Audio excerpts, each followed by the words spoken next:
आज हम बात करने वाले हैं भारत की पहली महिला जासूस नीरा आर्य जी की, जिनका जन्म 5 मार्च 1902 को उत्तर प्रदेश के बागपत के खेकड़ा नगर में महावीर सिंह और लक्ष्मी देवी जी के घर हुआ था। जब ये केवल 8 वर्ष की थी तभी इनके माता पिता का एक महामारी के चलते देहांत हो गया।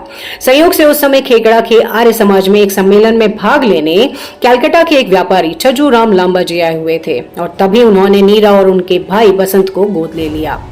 अब उनके साथ दोनों बच्चे कलकत्ता आ गए, जहां उनकी पढ़ाई शुरू हुई। हिंदी, अंग्रेजी, बंगाली और कई भाषाओं में निपुण नीरा का विवाह ब्रिटिश सरकार के अधीन काम कर रहे एक सीआईडी इंस्पेक्टर श्रीकांत जयरंजन दास से हो गया। नीरा इस बात से शुरुआत में अनजान थी कि उनका पति ब्रिटिशर्स का भक्त है, जिसे सुभाष चंद्र बोस की जासूसी और हत्या का काम मिला है। जब इस बात का नीरा को पता चला तभी वह कलकत्ता छोड़कर दिल्ली आ गई। यहाँ अपने एक परिचित राम सिंह की सहायता से सिंगापुर आकर आजाद हिंद फौज की रानी झांसी रेजिमेंट का हिस्सा बनी। उनके दृढ़ निश्चय और निर्भीक व्यवहार की वजह से नेताजी की सुरक्षा की जिम्मेदारी उन पर थी। एक रात जब वह अपनी ड्यूटी पर तैनात थी तभी उनके पति श्रीकांत ने सुभाष चंद्र पर गोली चला दी।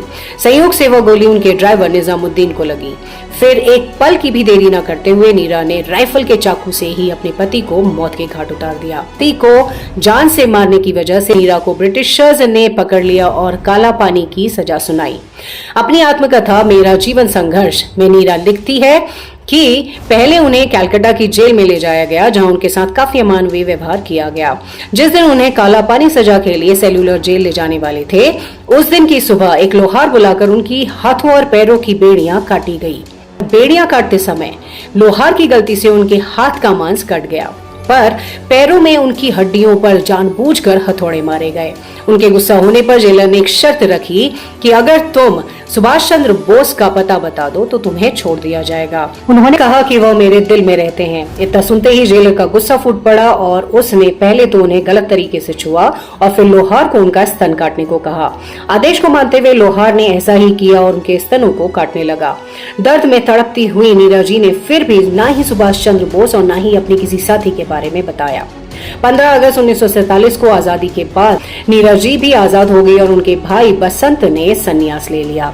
जीवन के अंतिम दिनों में नीरा जी हैदराबाद चली गई और वहां एक झोपड़ी बनाकर और फूल बेचकर अपना गुजारा करने लगी।